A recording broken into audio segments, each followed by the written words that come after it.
Radhe Radhe friends, আজকে আমি সকাল সকাল স্নান সেরে রেডি হয়ে গিয়েছি। কোথায় যাবো বলো তো? আজকে যাচ্ছি আমি আমার বান্ধবী এবং তার বৌদিদের সাথে ঘুরতে। তো আমার বান্ধবীর বাড়িতে এসে দেখি ও রেডি হয়নি, তারপর ওর রিয়াকশন ছিল। যাই হোক, ওর রিয়াকশনের পর আমরা রেডি হয়ে বেরিয়ে পড়লাম। আমি তো এমনি রেডি ছিলাম, শুধু ড্রেসটা চেঞ্জ করে নিলাম। তারপর এই যে আমাদের গাড়ি ছেড়ে দিল এবং দেখবে আমাদের সাথে আজকে কে কে আছে। চলো দেখিয়ে দিই। এই হচ্ছে আমাদের বড় বৌদি, তারপরে ও হচ্ছে আরেকটা বড় বৌদি, তারপরে ও হচ্ছে মেজো বৌদি এবং এই যে আমাদের হচ্ছে ছোট বৌদি। এবং এখানে বড় বৌদির বোন ছিল আর ভাস্তা ভাস্তিরা ছিল। যাই হোক, তারপর এনার্জি লেস হয়ে গেছে সবার। সবাই যে যার মতন, যার গায়ে পারছে পা উঠিয়ে দিয়ে, কাঁধে মাথা দিয়ে শুয়ে বসে সবাই যাচ্ছিল।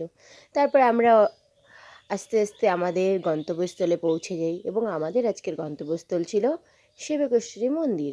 সেখানে নাকি সবাই পুজো দিবে, আর আমি তো গিয়েছি ঘুরতে।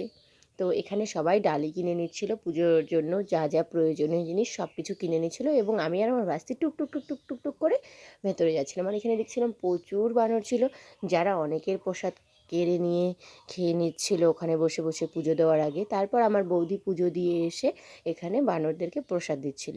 মানে একজনকে দিল সন্দেশ, আরেকজনকে দিচ্ছিল লাড্ডু। আর এই ছোট্ট বানরটি এতটা কিউট ছিল না, কি আর বলবো, ওটা ছিল ওর মা। তো আজকের ভিডিওটা এইটুকুই, পার্ট 2 আসছে নেক্সট ভিডিওতে, তোমরা দেখো অবশ্যই। টাটা, দেখা হচ্ছে নেক্সট ভিডিও।